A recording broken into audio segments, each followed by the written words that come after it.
Chicago Bulls with the win 126-116 over the Boston Celtics. Zach LaVine, Larry Markkinen combined for 77 points each with career highs. LaVine, career high 42. Markkinen with 35. It's the second 40-point game for Zach LaVine this season. That means a one unhappy Kyrie Irving with 37 points and 10 assists. Some of the bad losses you had this year, where do you put this one? No, just behind me. Already? Yeah, it's the NBA. Trying to get to the playoffs, so that's where the fun begins. Kyrie, they go on a 20-7 run to start the third quarter. Do you think you guys played with the? Was that more of a product of energy you guys brought out, or them knocking down shots? No, they were just in the rhythm early. You know, Markkinen and LaVine. You know, so. They got it going in the first quarter, into the first quarter, and then kept it going throughout the whole entire game. You know, once a guy in this league gets it going, it's pretty hard to stop. Is it starting to get to the point where you're concerned that the struggle that you guys have had will leak into the playoffs? No, it'll be fine. Why do you think that? Because I'm here. 22 games left in the season. When does that urgency click on for you guys that, all right, we need to start getting it going? You know, before that playoff run starts. They said, repeat that question one more time. 22 games before the playoffs start. Mm-hmm. What do you think the sense of urgency needs to be? Is that a narrative that's overblown, or is that something you guys really need to do down the stretch here? I don't know about any narrative being overblown, but you know, it's basketball, so got some figuring out to do. Go back, watch film. Obviously, some effort plays that we really could have covered for one another. You know, just execution on both ends of the floor. You know, being able to give each other space, make basketball plays, read plays, you know, and just play a game at a high level. You know, out of these last two games, we haven't done that at the level that we've been capable of. So, you know, we just got to continue to get better. You guys have pointed pretty consistently to effort going up. You said what? You guys have pointed to effort going up and down pretty consistently through the year.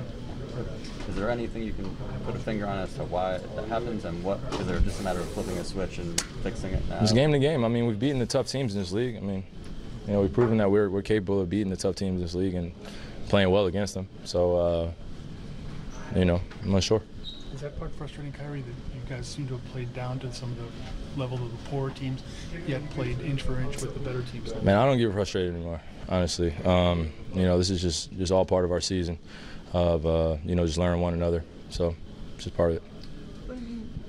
It's all right if you miss shots, but tonight there were balls that bounced on the ground, rebounds that bounced on the ground. I mean, that's effort, isn't it? Yeah. You're right. And that doesn't bother you or frustrate you? I mean, you know, that's a choice that we all have to make. You know, and as a team, as a collective, I know we all, you know, have winning at the forefront of our mind. At least I hope so. And you know, you just go about it every single day the way you prepare and go out into the game and the lineups that we have and what we're doing. And, you know, you just got to be able to adapt. And in this league, you know, the teams that adapt the quickest, or, you know, they adapt at the right time, you know, are successful in the playoffs, as you know. So, you know, we're still waiting for that thing to click where, you know, we've gone on 8 games, 6 games, 4 games winning streak. And then, you know, we'll hit a lull of 3 games, and then we're back answering questions like this. So, you know, it is what it is. Like I said, I don't get frustrated about this stuff anymore. It's just part of the regular season, you know, in the playoffs when we could plan for a team, prepare for a team. You know, I still don't see anybody beating us in 7 games. So.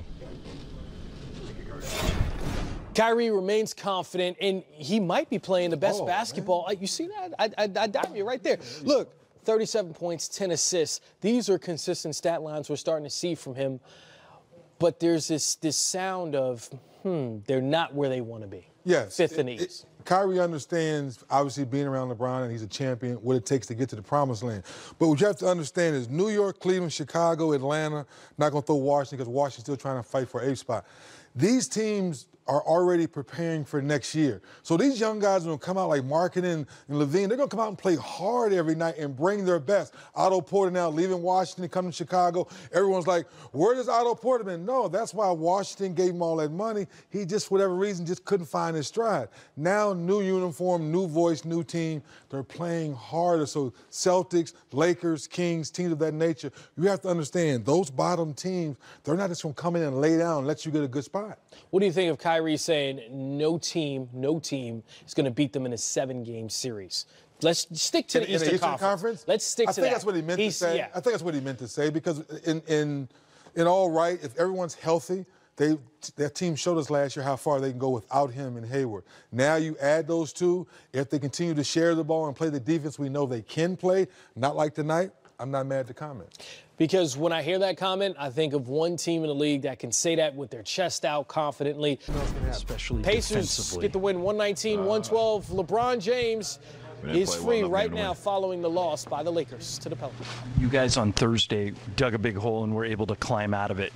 What was the difference tonight? You just said it. What were the remaining parts of your game that you're still working to get back after the injury? Nothing much. Conditioning still coming along. But other than that, I'm able to get them down the floor with no problems.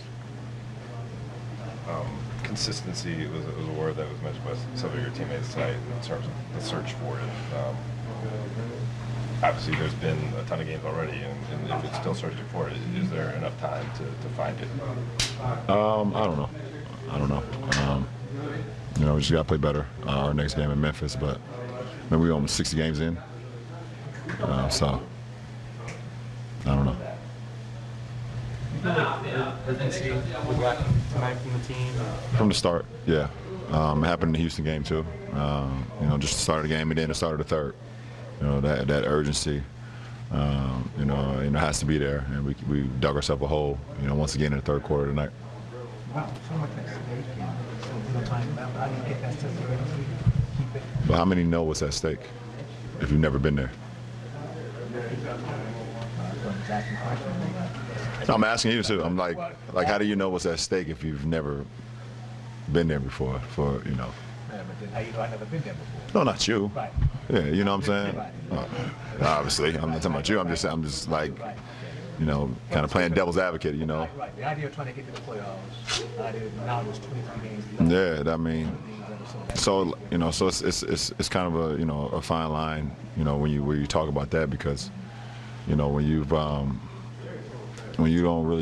never been there or know what it takes to actually, shoot for something like that, and sometimes you're afraid to get uncomfortable. So you got to be comfortable with being uncomfortable. So I'm not saying that's what we are as a whole. Kind of looks that way at times. That sometimes we feel like we're afraid to be uncomfortable, kind of get out of our comfort zone. Have that sense of urgency, from the jump, and not be afraid to actually go out and fail to succeed. So, we have 23 games left. Let's see what happens. Do losses now feel different than losses maybe earlier in the season? For me? Yeah. No. See, that's what I'm talking about. You know what I'm saying? That's what I'm talking about. That's what I'm talking about.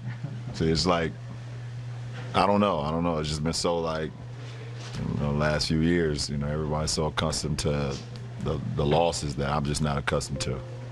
I'm not accustomed to it. I would never get comfortable with losing. So, losing game 1 to Houston, it feels the same way as losing game 59 in New Orleans for me. That's just how I'm built. That's who I am. Ask Dave. Dave will tell you who I am. He's been with me for the last few years. You guys are just starting. The beginning of the game to the end. It starts with the stars and the second unit guys going to win. But we have to just have a sense of urgency. We have to challenge ourselves, challenge each other, and hold everyone accountable, really. What's your just sort of bigger picture look at this team right now and where you are and then how you guys have to play down the stretch here? We just got to get better. We just got to compete, play harder, make the extra effort.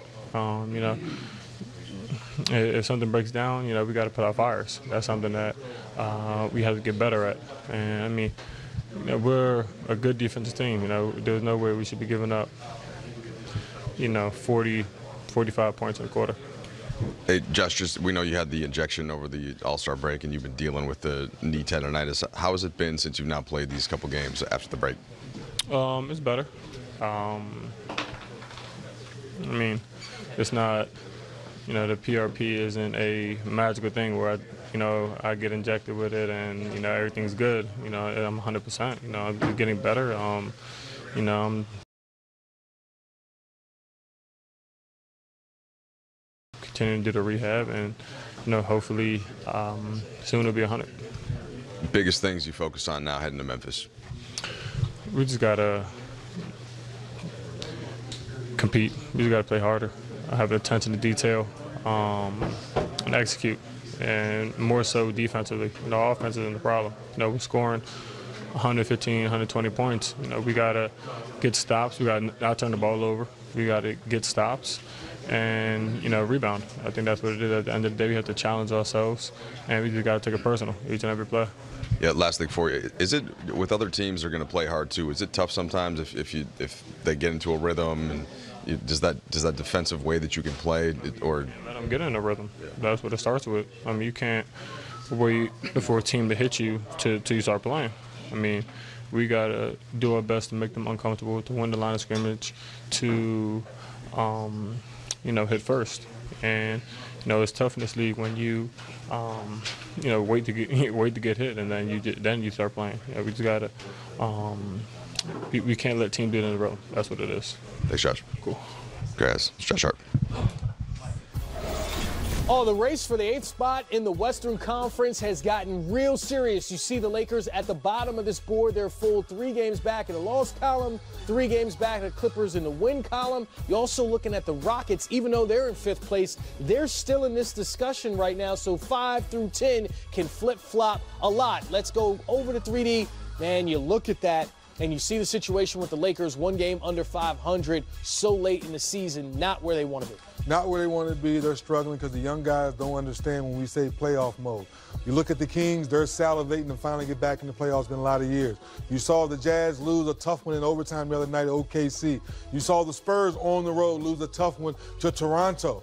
So that 5 through 9 now for the last 20-some games is going to be nip and tuck all the way down the stretch. You got to make open shots. You got to play great team defense. And when in doubt, we always talk about role players. Well, the superstars have to be superstars down the stretch so the role players can help out. And for the Lakers, as Karan broke down earlier, they're getting open three-point looks. They're getting quality shots, but they're not knocking them down. And then you heard Josh Hart and Luke Walton say it. On defense, they don't have a presence. They don't have an identity. It's very late in the season to not have that. And you have to remind people that you go into the Big Easy thinking no Anthony Davis tonight, and you kind of let your guard down a little bit. Well, Julius Randle had a little bit of in his bag because he knew that the Lakers had let him go too early. So you know guys are going to bring extra to the game when a guy gets traded. And Drew Holiday once again reminded all of us he's been an all-star before. As we see games conclude, we still have some